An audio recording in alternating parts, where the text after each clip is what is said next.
Përshëndetje shikues të Monitor, jemi në një episod të ri të podcastit ton Business Plus dhe do të flasim sot për një instrument që po gjen një përdorim në rritje në kreditimin e biznesit madh në Shqipëri, kredite përbashkëta ose kredite sindikale. Për të folur atë kësaj teme kemi të ftuar në podcastin ton zotin Gent Drita, drejtor i divizionit të kredisë në Union Bank.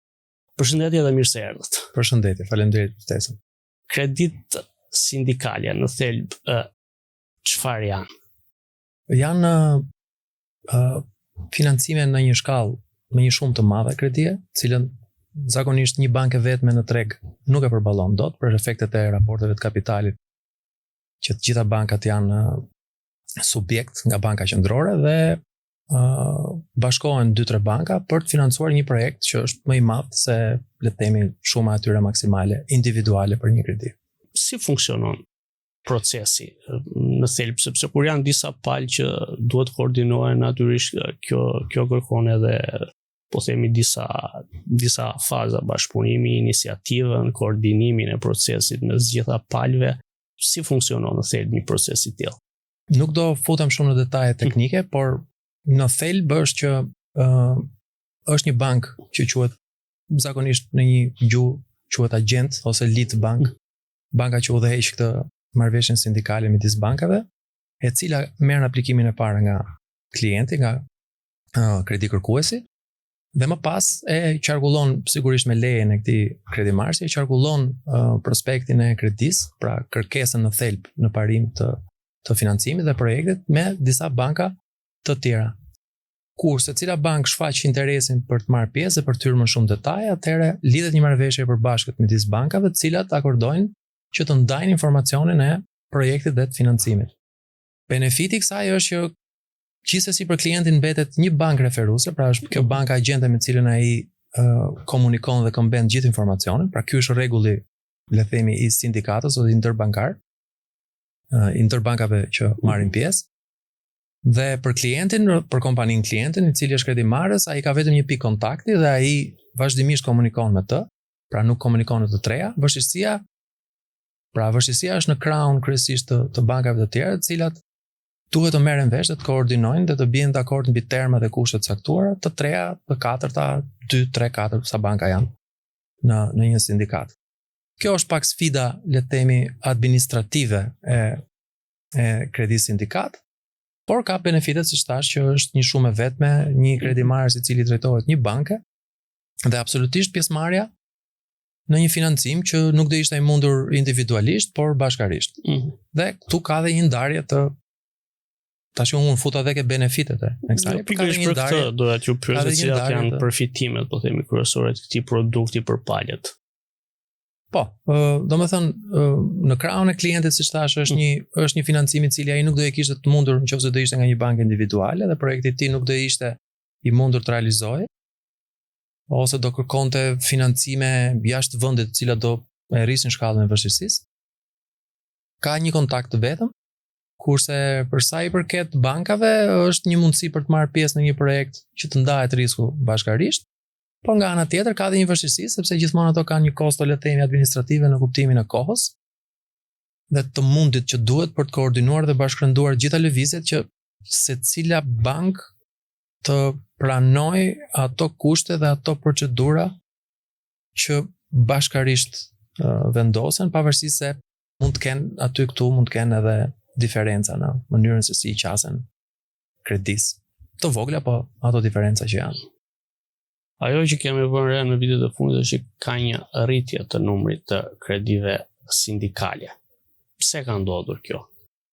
Së pari njëherë, kjo vjen nga vetë ekonomia. Ekonomia rritet dhe vendi, le të themi, maturohet në atë që është si në pjesën e projekteve, të cilat janë më të mëdha, ashtu dhe në pjesën e subjekteve të cilët punojnë në këtë treg. Pra tashmë 35 vjet në lirinë e tregut, ka kompani që janë shumë vjeçare, që janë rritur, që janë strukturuar dhe kanë pjekurinë e dur, si në zotësimin e aftësive teknike, ashtu dhe në zotësimin e për të zbatuar projekte të caktuara komplekse dhe të mëdha, ashtu edhe në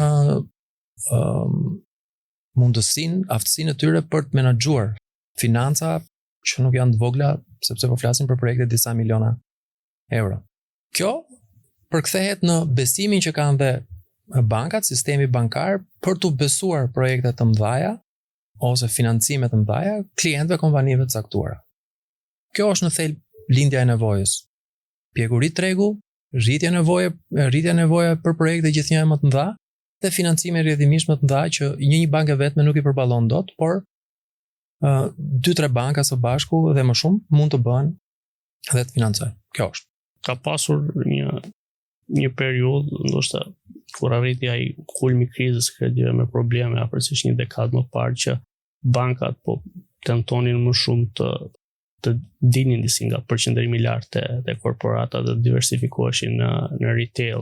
Tani në këtë moment duket që ka një qasje pak më pozitive ndaj segmentit korporativ dhe mendoni që kjo lidhet kryesisht me atë që thatë, pra me një përmirësim të ekonomisë reale dhe një konsolidim, po themi, të një segmentit caktuar të biznesit vendas. Mund të jetë edhe kështu. Dhe pjesërisht kjo është një faktor i rëndësishëm. Domethënë, gjithmonë ka një periudhë kur tregu zhvillohet në një mënyrë të tillë që të gjithë hidhen dhe le të themi futen ato lojën e tregut kur ka qenë para 10 vjetësh, 12-15 vjetësh. Ka qenë kriza bankare që 2011-2012, ku pati vërtet disa kredi le të themi të mëdha me probleme, por gjithmonë është ajo që ka mësime që mësohen nga bankat por ka edhe një pjekuri të tregut që vetvetiu vjen. Atëherë guxoi në një mënyrë tjetër dhe financoi në një mënyrë tjetër. Tani është më ndryshe dhe është vetvetiu një përmirësim i tregut i dy anshëm. Pak më kujdes nga bankat, pak më kujdes nga klientët, sepse humbja është e dy anshme kur ndodhin probleme. Pra nuk janë vetëm bankat që kanë kredi me probleme, por ka dhe projekte dhe investime shumë të mëdha që të kurrin zhvillimin e ekonomisë, të kurrin edhe pasurinë e subjekteve të cilat ose le të themi jo pasurinë, por vlerën e subjekteve të cilat janë hedhur në këto investime, që nuk materializohen dhe që nuk japin frutet e duhura. Kjo është e gjitha. Mekanizmi i partneritetit publik-privat, çfarë ndikimi ka pasur në rritjen e kërkesës dhe pastaj edhe të numrit edhe të volumit të disbursimeve në kredin korporative në përgjithësi, po pse jo specifikisht edhe për kredit sindikale? Forma e PPP-s është një formë e cila i bën projektet tipike publike infrastrukturore me një vetë financim. Ma përpara ka qenë financimi i shtetit, pra Ministria paguante në situacione të caktuara ose sipas projektit, le të themi, për shembull, mund të marrim një projekt infrastrukturor rrugor i cili ishte i buxhetuar dhe paguaj me koste sipas avancimit punimeve atyre situacioneve që themi neve. Kjo përgjithsisht lind të nevoja për le të themi, për një financim bankar, të themi, për ato punët që duheshin bërë në avans dhe më pas të argëtoj. Pra nëse le të themi një projekt rrugor mund të jetë 20 milionë euro dhe do u bëheshin në 10 pagesa, po e them në një përthjeshti të bisedës. Çdo pagesë do bëheshe në një përpjestim ideal 2 milion, atëherë banka mund të futej me një financim prej 2 milionë euro për të mundësuar këtë punimet që të avanconin dhe rrjedhimisht argëtimi. Edhe kështu ky cikël do mbyllej me një financim 1.5-2 milionë euro derisa të mbyllej. Në rastin kur i njëjti projekt i jepet me vetë financim, do të thotë që shteti do ta paguajë me koste në një periudhë më vonshme. Përjodhoi, financimin duhet ta sigurojë kompania. Këtë gjë, sigurisht që ky është një rast që edhe bankat të hyjnë në këto financime për suportuar këto projekte nga subjektet që i kanë fituar këto si kontrata, sepse në vetvete janë vetëm kontrata, nuk është se ka një pagesë më vonshme nga porosici. Ka një oportunitet këtu sigurisht, sepse ato kontrata kanë një parashikim kthyeshmërie të caktuar. Kështu që ka dhe një kërkesë, ka dhe një vlerësim dhe ka dhe raste konkrete të financimit të këtyre projekteve. Nuk ishin, janë. Pra është shtuar, është diçka që është shtuar, por nuk janë vetëm PPP-t. Siç thash, janë edhe zhvillimi vetë i ekonomisë, i cili ka sjell nevojën e këtyre formacioneve të financimit. Duke qëndruar te PPP të vit Banka e Shqipërisë ka miratuar disa lehtësi të përkohshme që lidhen me shkallën e rrezikut të llogaritur për këto kredi për efekt të llogaritjes së mjaftueshmërisë kapitalit. Këto ndryshime çfarë efekti mund të sjellin në përdorimin e instrumentit kredi sindikale? Besoni që e favorizojnë apo e reduktojnë nevojën për përdorimin e kredive sindikale? Edhe po, edhe jo.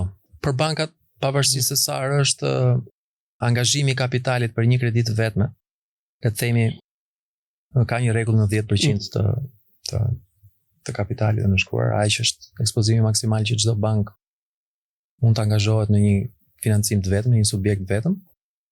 Kjo le të themi bëhet pak më e madhe për projektet infrastrukturore strategjike. Tani, për bankat, pavarësisht se sa është angazhimi i kapitalit, ekspozimi kreditor në vetvete është ekspozim kreditor, kështu që një bank do apo s'do ta kaloj këtë limit të 10%-it, është së pari në diskrecionin e bankës. Pra, ashtu sikur të mos ishte ky rregull i ri ose ky përjashtim, ka banka që nuk dëshirojnë të shkojnë në asnjë klient më shumë se sa 10%. Pra, detyrimisht, nëse të kishte një projekt më të madh se sa 10% i kapitalit tyre ose 8%, sa preferojnë ato prap do kërkonin një ndarje ekspozimi ose një bashkëfinancim sindikal. Sa do ndikoj kjo? Kjo mund të ndikojë së pari një në reduktimin e numrit të bankave në një sindikat. Nëse në një sindikat prej 50 milionë euro do duheshin 4 banka, mund të duhen 3 banka, sepse dikush mund të ketë një orex risku është termi teknik, pra mund të ketë një dëshirë për të shkuar për tek 10%-it sipas rregullores së re që Banka e Shqipërisë e lejon. Dikush mund të dojë të qëndrojë sërish brenda kësaj. Kjo është një në diskrecion individual të bankave, rregulloria pra lejon të ekspozohesh pak më shumë në këto financime specifike. Ndonjë bank mund të preferojë që duke pasur mundësinë e një financimi të tillë, mund ta shfrytëzojë këtë hapësirë deri në maksimum duke mbuluar gjithë një projekt që përndryshe do ishte i detyrueshëm të ndahej me një bank tjetër në një sindikat, në një strukturë sindikale. Kjo është. Nuk mund të them që e rrit apo e ul, por është një opsion më tepër për të shtuar hapin e financimit nga një bank e vetme. Me përjashtim kuptohet të PPP-ve dhe projektet strategjike të investimit në infrastrukturë, në cilët sektor të tjerë i shihni kryesisht potencialet, kërkesën e tregut, po edhe hapësirat dhe predispozitën e bankave për të financuar kredi sindikale. Pra teksa po flisim vetëm për projektet strategjike dhe në vlera të mëdha, praktikisht mund të kthehemi dhe në ato projekte që zakonisht janë edhe më të vogla ose edhe më diskrete në shuma, që janë të investitorëve privat, të projekteve private. Këtu mund të themi për shembull hotele ose linja hotelesh, të cilët investitorë caktuar me eksperiencë caktuar teksa po rriten dhe po mësojnë se si të menaxhojnë hotele, mund të jetë rasti që një bank ta ndajë dhe me një bank tjetër një klient të caktuar për efektin e kapitalit, për efektin për të pikërisht për atë që thamë dhe më përpara, për të ndarë edhe riskun e një ekspozimi caktuar në një sektor ose në një klient vetëm. Mund të jetë rasti i parqeve fotovoltaike ose që është një trend aktualisht i investimit. Këto janë projekte ose këto janë investime që zakonisht prekin fushën e energjisë, le të themi, dhe prekin fushën e turizmit. Sektorët që në një farë mënyrë po kanë një zhvillim në Shqipëri, një zhvillim pozitiv dhe absolutisht paraqesin një interes edhe për bankat që të vijojnë të financojnë për sa kohë që ka një perspektivë të mirë. Performanca cilësore e kredive sindikale deri në këtë moment si ka qenë, si e vlerësoni? Në këtë moment që jemi, ne me që përfaqësoj Union Bank, sepse nuk mund të them për bankat e tjera, por Union Bank së bashku me ato banka ku është në ato kredi sindikate janë të suksesshme dhe janë pozitive. Absolutisht janë pozitive. Faleminderit që ndatën. Faleminderit juve.